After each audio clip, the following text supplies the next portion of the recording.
આદેશ રામ અને સીતાનો છે, આદેશ શ્યામ અને ઘનશ્યામનો છે, આદેશ સાધુ સંતોનો છે, આદેશ સુવિચારનો છે, આદેશ સંસ્કારનો છે. મારા વાલા ભાઈઓ બહેનો, આપણે ફોટા પડાવો, મર્યાદામાં પડાવો, જેથી મા બાપને પણ શોખ ન થાય. આ જરૂર છે. આ થોડુંક આપણે વધારે પડતું. અરે આમ ટૂંકું શીવડાવ, એ બેનું એમાં બે જાઓ 5 મિનિટ બે જાઓ, મારી માના હા બે જાઓ મારા બાબા ઉભા નહીં થતા હો. નહીં મારા બાબા, હું કહીએ લાગુ હું છે 2 કિલોમીટર ઉપરથી આવ્યો અને તમારા દર્શન કરીને ધન્યતા અનુભવું. બેનું તો ઓમ હું છે 10-15 આપણી કંપનીનું ઓમ સારું, એક પછી એક હરી જાય, પછી પાછી કે મારો મોબાઈલ પડ્યો ને લેતો એટલે મારે જ વાત કરવી છે. આપણે થોડીક બાબતમાં ઘણું બધું પરિવારમાં નુકસાન કરીએ છીએ. કાં સામાન્ય મિલકતમાં નુકસાન કરીએ છીએ, કાં સામાન્ય અહમ સંતોષવામાં આપણે પરિવારને વેર વિખેર કરી નાખીએ છીએ. દીકરીને રોજ ફોન ન કરવો, દીકરાની વહુને ફોન કરવો. દીકરા બહાર રહેતા હોય તો દીકરાની વહુને રોજ ફોન કરાય. આપણે ગામડે રહેતા દીકરાની વહુને રોજ ફોન કરાય, બેટા મારો બાબો કામે ગયો, તારો બાબો ભણવા ગયો. બે ના બાબા હોય ને. અને હવે તો બાબો એક જ ને, હું નો મમ્મી પપ્પા ટૂંકું પરિવારમાં ટૂંકું સિવાડે ટૂંકું. પછી આમાં ખેંચા કરે, એના કરતા વેચનો પટ્ટો સોટાડી ગયો ને. એવા ભૂંડા વસ્ત્ર ના પહેરો, કોઈની દ્રષ્ટિ કુદૃષ્ટિ બને ને કોઈનો વિચાર વિકૃત બને.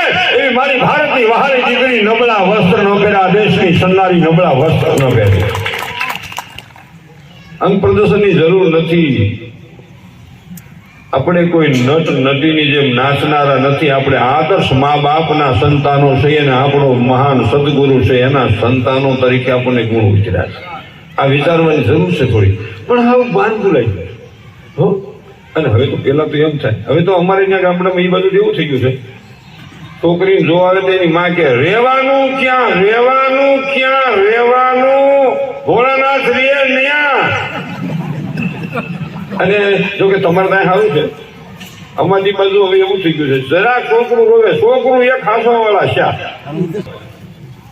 ખવડાવ્યું હોય ને ધવરાયું હોય ને કહું ને તરત જ માણસ નાખો ચડી જાય. ખાસ બેનું ભાઈ બેઠા છે ને કહું, સંતો બેઠા છે ને કહું, જો માં પોતાના સંતાનને પૂરેપૂરું પૈપાન કરાવે ને તો આજની તારીખે પણ એ સંતાન જીવે ત્યાં સુધી ઘણા બધા રોગ એના શરીરમાં દાખલ ન થાય એવી મારી માના ધાવણની મારી કોઈ મહાન શક્તિ પડી. અમુક તાકાત એવી દવા કોઈ પેદા નથી થઈ કે માના ધાવણને વટી જાય. પણ હવે તો શું છે, 1.5-2 મહિના જેવું જેવું ધવરાવ, પછી ઓલી પ્લાસ્ટિકની બોટલ અને એમાં ડીટડી અને એમાં દૂધ ભરી નાખ, એમને મૂલાનું પેટ ભરાય.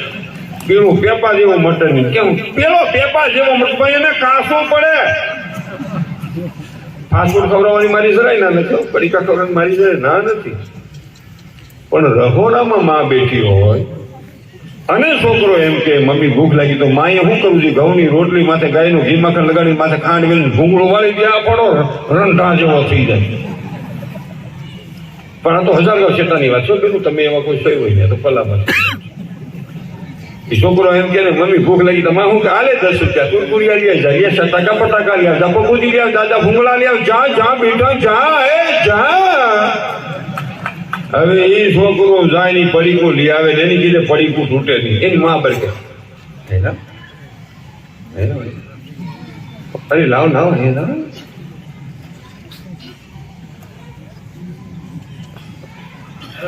અને એ પડીકું તોડી 2 આંગળા એ ભોગા 5 ગ્રામ માં ખાઈ જાય. બહુ સારા છે કુરકુરિયા, પણ એમ ન થાય.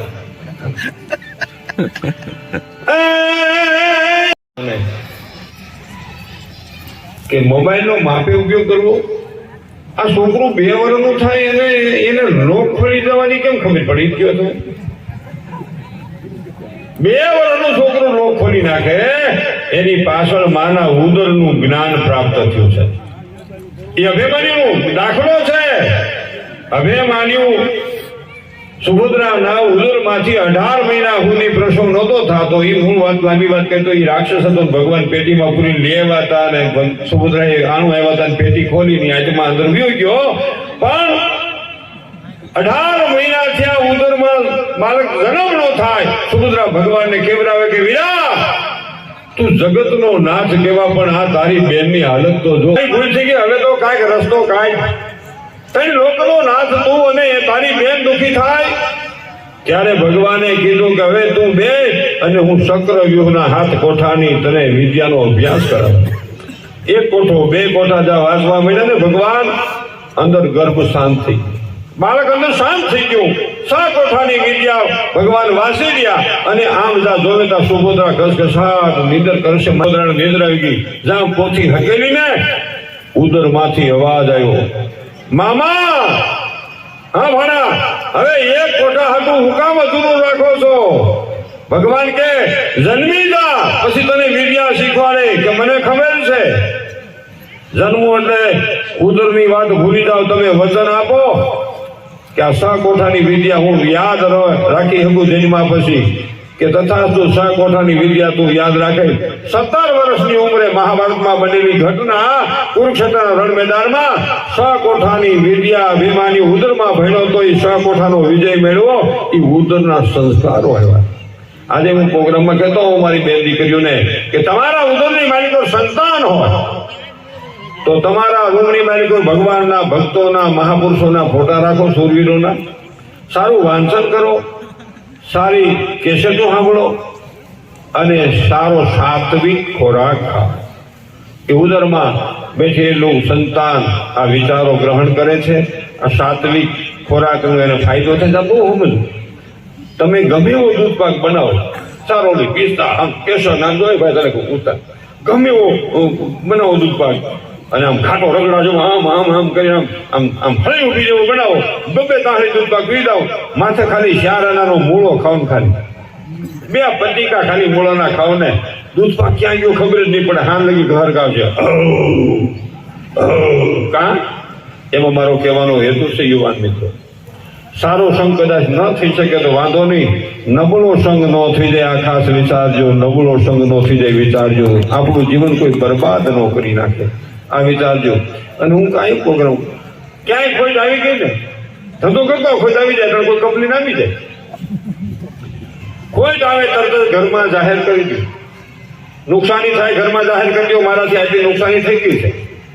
મનમાં મુંજાયા કરો માના, આના જેવા હાટું હુલાના ઓછાવ્યા જરીઓ, હુલાને ઓછાવ્યા જરીઓ, પછી બધું ભરાઈ જાય.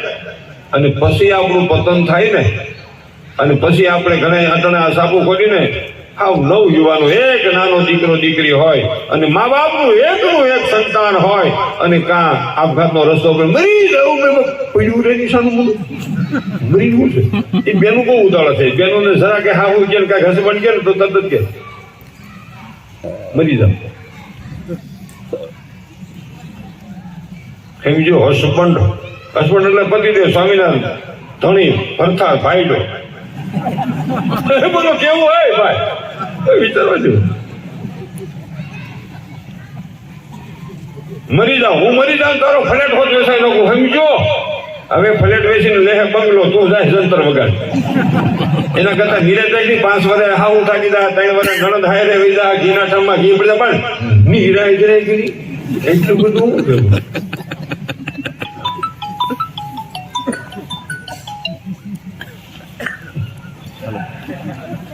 અને ખાસ આ તો અગાઉ છેતાની વાત છે, દીકરીને ફોન ન કરવો. દીકરીને કામ હોય તો દીમાં 10 વાર ફોન કરવો, વહુને 10 વાર ફોન કરવો. તો દીકરીને કામ હોય તો જ ફોન કરવો, કામ હોય તો 10 વાર ફોન કરવો મારી નથી, પણ હાવ હું ઊભું કરવા ન કરવો. 10 વાગે ફોન કરે, દીકરી બરોબર રહોડામાં હોય, કિશનમાં. શું કરીશ બેટા, તો વિડીયો કોલ કરતો. હવે તમે દેખાય ને બાજુ, હા તમારે ત્યાં દૂધીનું શાક ને ગલકાનું શાક ખાવ, રોપિયા ઉડાણા, પણ એ ભલે ને ઘીહોડાનું કરે, તમારે શું છે? આજે કરી ત્યાં હું ઊભું કરો. અને એમાંય ફોન કરે, જો ફોન માનો ન લાગે અને એ માની જે હાલત થાય ને, કારણ કે મા હૃદય એવું છે, કોમળ હૃદય, માને દીકરીનું બહુ હોય. છોકરી પેટમાં બળે, વહુને થોડું બળે, આ પેલું નુકસાન એનું સર્જન. જિંદગીમાં કોઈ દી એમ ન કેવું દીકરીને પેટમાં બળે વહુને ન બળે. દીકરી તો દીકરી છે, પણ વહુ તો મારી એનાથી વિશેષ દીકરી છે. વહુ તો મારી આ જરૂર છે. એટલે પછી એ ફોન કરતા તમે જોજો, એ દીકરીને ફોન આ તો 1000 સેકન્ડની વાત છો. તમે એવા પેલું કોઈ સેવ નહીં, આ તો ભલા માટેની વાત છે. આમ ફોન કરે ને વૈષ્ણવભાઈ, આમ ફોન કરે ને આમ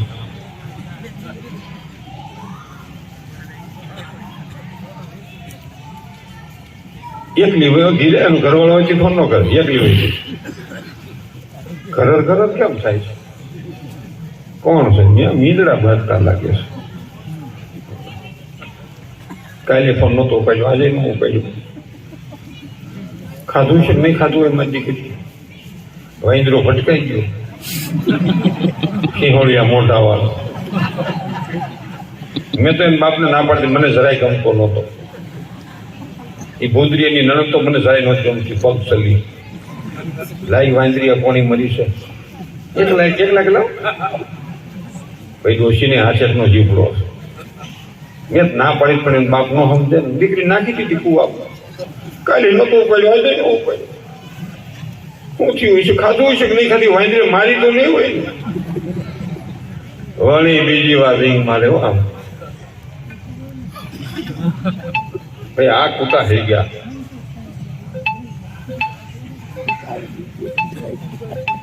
ઘર છે તો ઉપાડતી કેમ નહીં હોય? મારે હાજર ધક્કો થાય, એને બાપ નો જાય મારે જવું પડશે. હું હાજર તેડી આવું પાછી, મારી નથી નાખવી કઈ. તા દીકરી ફોન ઉપાડે, જય શ્રી કૃષ્ણ મમ્મી. ધીમું કેમ બોલશો? મારા હમકા હું થયું શીખે? કોઈ નથી, હું એકલી છો, તાર બાપુ નથી, બધા વિજયાભાઈ. હાશું કે હું થયું કે હું તરત જ આવું, હમણાં ગાડી બાંધીને આવું. પણ નહીં, ધીમું હું કામ બોલ કે પણ મારા હમકા હું થયું હાશું કે? એટલે તારી હાહુ ને પછી એટલે ધીમું બોલશું. સ્પીકર કે જરાય મૂંઝવણ થતું નથી, કહી દે મોઢામાં જરાય દીવાન થતું નથી. અરે ના દીવાન થતું, હજી હું તારી માં ઘોડા જેવી બેઠી છું. અને તમારે હું સટકાવવું છે? સીતાજીનો વિચાર તો કરો કોક દી. જનકપુરમાંથી જાનકી આવ્યા, અયોધ્યા આવ્યા, ધરતીમાં હમાના ત્યાં સુધી જનકપુરના ઝાડવા માં જાનકીએ જોયા નથી. જાનકીને જોરદાર તાળીઓના ગગડાથી વધાવો એ માને કેટલી સહન શક્તિ. અને અટાણની જાનકી એક દી મળવા જવાનું મોટું થાય ને, હું અને એક બીજો આપણને રોગ ઉભો થયો. વરમાં 3-4 વાર ફ્રેશ થવા જવું પડે. ફ્રેશ કેવું હોય એ મને સમજાતું નથી. જજમાન્યાથી ફ્રેશ જ હોય. ફ્રેશ શું છે? આ મોટી ઉંમરના વડીલો તમે જો, આ મોટી ઉંમરના બેનું જો, એના હાથ પગ કાંઈ દુખે નહીં. હવે અટાણે 35-40 વર્ષની બેનું ને હું છું શી ખબર પડતી, જોઈન્ટ બહુ દુખે છે, કમર દુખે, અરે ગોઠણ બહુ દુખે છે. કામ નહીં કરો તો દુઃખ છે, કામ કરશો તો નહીં દુખે.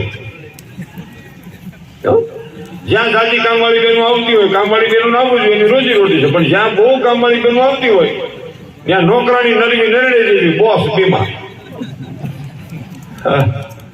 બાપુ બેટા બધું મોઢે કઈ પીડ્યું ખવાય કઈ નહીં. હાલે ઓને ખાવું છે ને પીએ કેવું હોય એમ જેવું પૂરી ઓને ખાવું છે એને કોઈ પીએ નહીં. અને બધું પીડ્યું છે ખવાય નહીં, ન ખવાય.